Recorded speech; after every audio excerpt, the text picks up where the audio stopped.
Numéro 16, page 310. On vous propose un diagramme qui représente l'univers d'une expérience aléatoire. Ici, cet univers est noté E.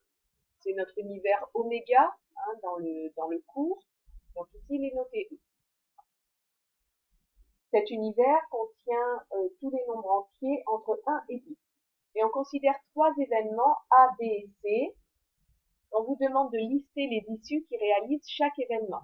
Donc, l'événement A, c'est obtenir un nombre pair. Il est donc réalisé par les issues 2, 4, 6, 8, 10. Ça s'écrit comme ça. A est égal à l'ensemble des nombres 2, 4, 6, 8, 10.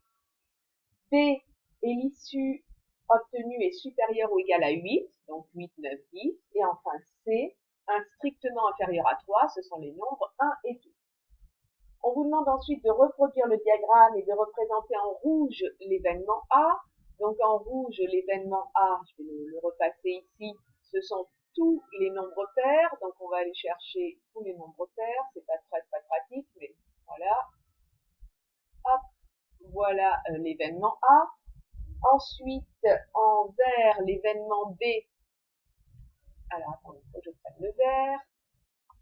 Voilà, l'événement B. Donc B, c'était les nombres 8, 9 et 10. Donc l'événement B, c'est celui-là. Hop.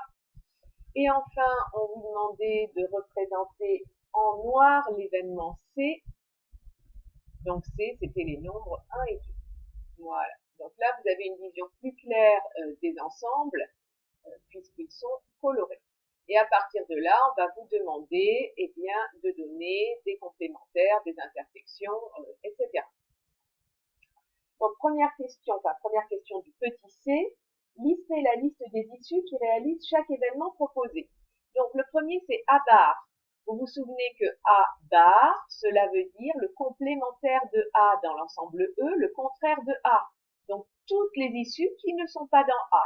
Puisque dans A, on a tous les nombres pairs, dans A bar, on a tous les nombres impairs. C'est tout ce qui n'est pas dans l'ensemble rouge. B bar, idem, c'est tout ce qui n'est pas dans B. B, c'était l'ensemble des nombres supérieurs ou égaux à 8. Donc B bar, ce seront les nombres strictement inférieurs à 8. A inter B, donc n'oubliez pas que ce signe ici, c'est inter. Et inter, cela veut dire les nombres qui sont à la fois dans A et dans B. Donc les nombres qui sont à la fois entourés en rouge et en vert, on a donc 8 et 10. Les nombres qui sont à la fois dans A et dans C, on n'a que 2. Les nombres qui sont dans A ou B, donc comme ça veut dire union. C'est dans l'un ou dans l'autre, ou dans les deux. Il faut au moins être dans l'un des deux. Donc vous prenez tous ceux qui sont dans A, donc 2, 4, 6, 8, 10, et vous rajoutez ceux de B qui n'y sont pas, donc il y a 9 en plus. Et A union C, eh bien vous prenez tous ceux qui sont dans A, 2, 4, 6, 8, 10, plus ceux qui sont dans C, 1 et 2, 2 étaient déjà dans A, et on rajoute 1. Voilà A union C.